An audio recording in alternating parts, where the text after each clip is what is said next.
Welcome to M&S, everybody. I'm Will. I'm Matt. And today we're talking about the early days of NASCAR.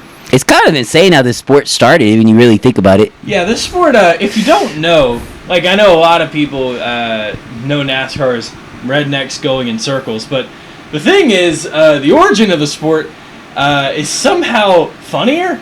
The sport comes from the Prohibition era and bootleggers and moonshiners souping up their cars to outrun the police. And then when alcohol became legal again, all these guys with all these souped up cars were just like, we don't really have anything to do with them anymore, so what if we just raced each other?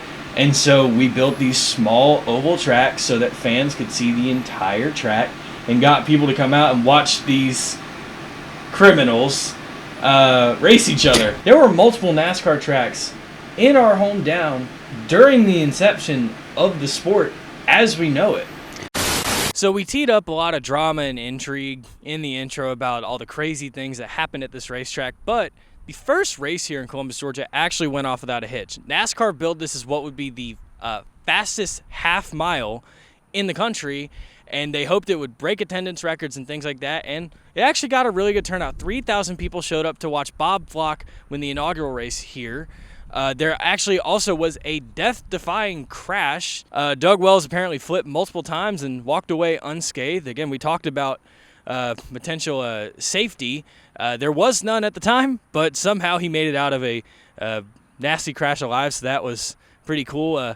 Unfortunately, things like that would not carry over into later dates here in Columbus. But the first race did go off without a hitch and was a major success for Bill France and NASCAR. So the second race was held here, well, way over there, on July 25th, 1948. Coming into the race, NASCAR's first ever championship battle was starting to take place between Fonnie Flock and Red Byron. Well, on this day, it would end in tragedy for one of these championship drivers. But for 38 laps, it seemed like a normal race, a normal NASCAR race, just like the first one that was here. Attendance was about the same, pretty good, about 3,000 people again. But on lap 38, Red Byron would blow a tire. Red Byron's car would go through a fence into the crowd, sadly injuring 17 people. The injuries would range anywhere from bruised ribs to a broken pelvis, and yes, sadly death, as 7-year-old Roy Brennan was killed in the accident, making this the first NASCAR fatality.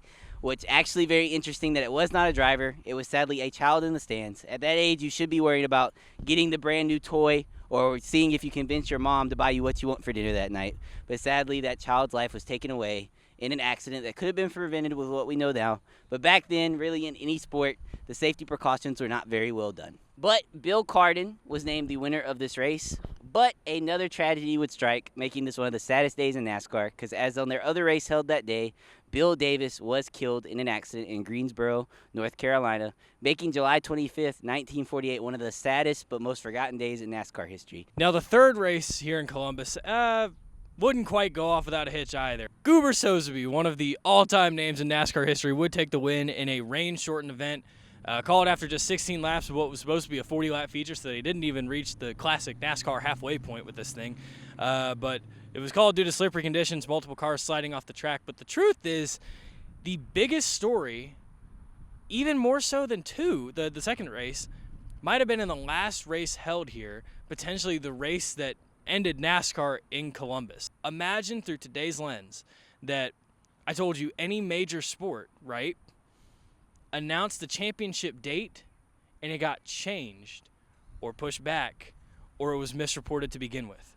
And that's exactly what happened. From our understanding, what happened is on November 7th, NASCAR showed up here at Columbus to run the championship race, and only 6 cars showed up because they had misreported what day the race was supposed to be on. Bill France himself, the original czar of the sport, stepped out in front of the crowd and he took a poll. Do you want the race to continue as is, or would you like to come back next weekend for free? And despite only having 6 cars, and also I believe Fonnie Flock's engine had already expired, so this thing was a mess already, the fans actually voted to just finish the race. They wanted to stay and watch the show that they had come out today for. So, to resounding boos, Bill France announced that they were going to move the championship race anyway. We did get one of the best NASCAR championship battles of all time. In the first championship battle, Red Byron and Fonnie Flock down to the wire on, I believe, what ended up being November 14th. And Red Byron, at the site of one of the earliest tragedies, the earliest tragedy in the sports history that he was a part of. Tragedy to triumph. And does it make the kid dying any better? Absolutely not. But maybe a little bit of healing and a full circle moment for the sport. The first championship race was held just a few miles that way. And I don't think many people know that. Also, another crazy detail about the championship race was Fonnie was only 15 feet behind Red Byron to end the first ever NASCAR championship race. But they would never return to this track despite minor efforts. I think the tragedy that happened earlier that year always stuck with the legacy of the Columbus Speedway.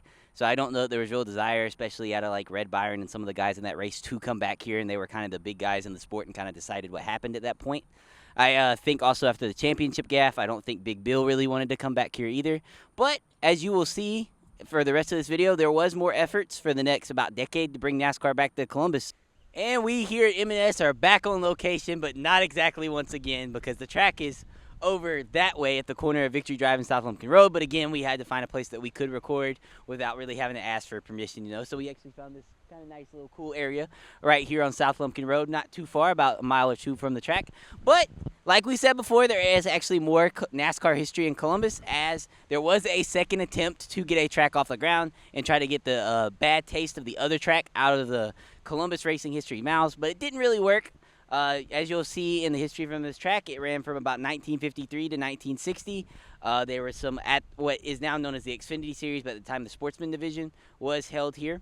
When promoter Carl Stevens decided to build essentially a carbon copy of the Peach Bowl in Atlanta, here in Columbus, just a few miles from the spot off in that direction, I believe. Charles Mincy would be the track's legend, as he won 5 races in a row here, which is actually very odd because it was known as one of the most competitive tracks in the South. Lee Petty, yes, that Lee Petty, won a race here in Columbus. The problem was this place just never caught on, even really to the extent that the Columbus Speedway did, and attendance started to dwindle very, very quickly. I think we are blessed in our sport nowadays. I really do think we take it for granted when an incident like, you know, Ryan Newman and stuff happens. There was a day in time where we had no safety. I mean, you'll get to see some of the pictures in this video. When you look at the inside of these cars and what the drivers were wearing, there was no safety. The truth is, we really didn't see the revolution of safety until many decades after this. And it's really unfortunate because there were many lives that could have been saved. And it all goes back to that unfortunate night in our hometown, Columbus, Georgia. Exactly. And, I mean, we didn't even have fences or really anything. We had, like, a guarded fence that you would climb as a kid to maybe, like, sneak out of the house or sneak into somewhere where you shouldn't be. You would know about sneaking out of the house, you felonious fellow. They had a camera in the kitchen, man. I wasn't getting away with anything once they added that thing in. I actually never... I'm not going to tell a lie on camera. You're making this video for your father on his birthday. Why are you giving him a heart attack? My bad. He knows most of it. Tracy might not. But, no. Tracy's going to retroactively kick your ass. Man, you're always cussing in these videos. But, yes, we did learn a lot today. We are blessed in today's sport. I can't believe how much it's grown. Because nowadays, we just take the championship race to a track that it has no business being at instead of misdating it. And then we mess up the format. NASCAR still makes mistakes. And one last thing here. Even in 1948, it was proven that we did not need a playoff format for a good championship battle, as it did come down to the last race between Fonnie Flock and Red Byron. Again, another NASCAR gaffe. It really does all go back to Columbus, Georgia in a weird way.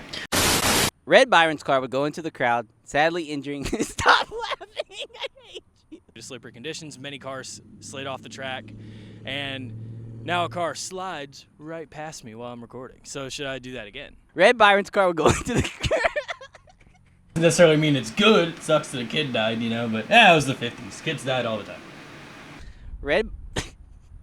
Okay, stop.